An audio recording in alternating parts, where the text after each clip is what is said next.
What's going on, ladies and gentlemen? It's your boy Aaron coming at you with a brand new video, and today we're going to be talking about what's my life been like being Mexican American.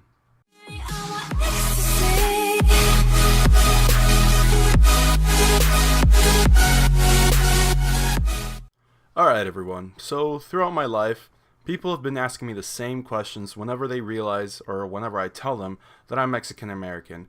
And today I'm going to be discussing the 4 biggest questions that I've been asked throughout my whole entire life. The first one, the main one, being, where do you prefer to live? And that's a difficult question to answer because, like everything in life, every side has its goods and its bads, pros and cons, you know? For example, the weather. If you know anything about Arizona, and you know the stereotypes that they talk about, it's a desert, and it's hot, like really hot. Like you can look up on YouTube videos of people cooking eggs on the sidewalk, because it's that hot. Yeah. And back in my hometown, it's usually 60 to 70s all year round with rain. Rain, people, all year round. It's not hot. It's nice. And I grew up over there most of the time. Some of the time. Anyway, that's one of the things. The culture I do prefer over there. People are a lot more friendly. You can talk to people on the street and they will treat you with the utmost respect because that's the culture. If I tried to talk to a stranger here on the street, they'd probably either flip me off or just keep walking looking at me like I'm some kind of weirdo. Which, don't get me wrong, I am, but still. The second question that people keep asking me is, was it harder to learn English or Spanish? And here's the issue with that. I did not learn English or Spanish the way that people learn Spanish here in school and English over there in Mexico. I learned Spanish from living in Mexico, and I learned English from talking to my mother. Here's the thing. When my mother moved to Mexico, she did not speak any Spanish at all. So actually, when my sister was born, my sister's first language was English because that's all my mom could speak.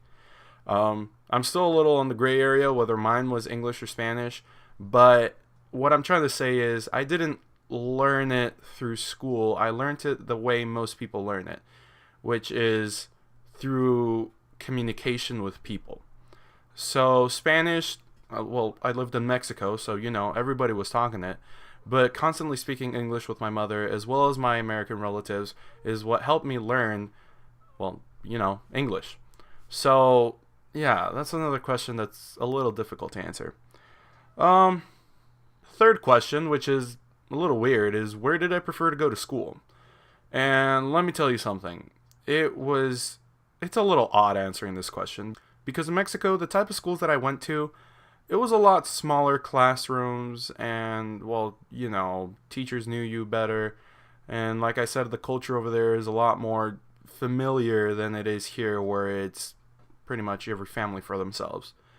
So actually, the first time I moved over here to the US, I went to a public school for the first time in my life. And let me tell you something, people. I am never putting my kids through public school. I had the most horrendous experience of my life in public school.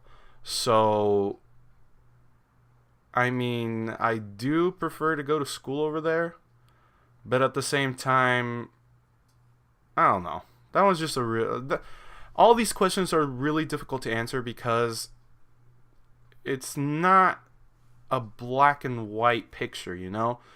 Everything is a gray area. From what type of teachers I had to what type of school I went to. So like I said, I mean, I went to a public school here and over there. It was smaller schools, not necessarily private, but within the private sector. So, yeah, I mean, anyway, moving on to the next question. Is it harder having family, you know, between two countries, especially my parents? And it is difficult having both of my parents in two different sides of the border. I get to see my dad every year or so. I try to make it a little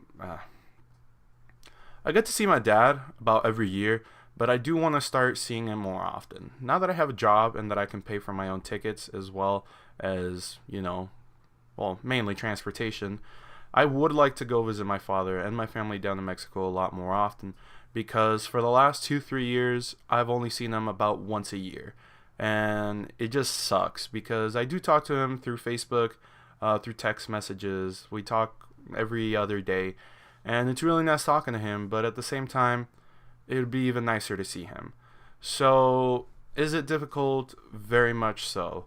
But, growing up in that sort of thing, you get used to it, and, well, that's just how life is. You gotta learn how to adapt. You can't stay in one place, because if you try, you'll most likely fail. So those are the main questions that people ask me. But if you have any other questions, please don't hesitate to leave it in the comments below. I would really like to, read them as well as answer them. Either save them up for another video or, just answer them there in the comments. I hope you liked the video. If you did, click that like button below, as well as the subscribe button. I do really appreciate it. I'm trying to make my channel grow, so if you could also share this video with your friends, maybe they have some questions about, especially for someone like me who's lived on both sides of the border for long periods of time. So, yeah, thank you very much, and as always, peace.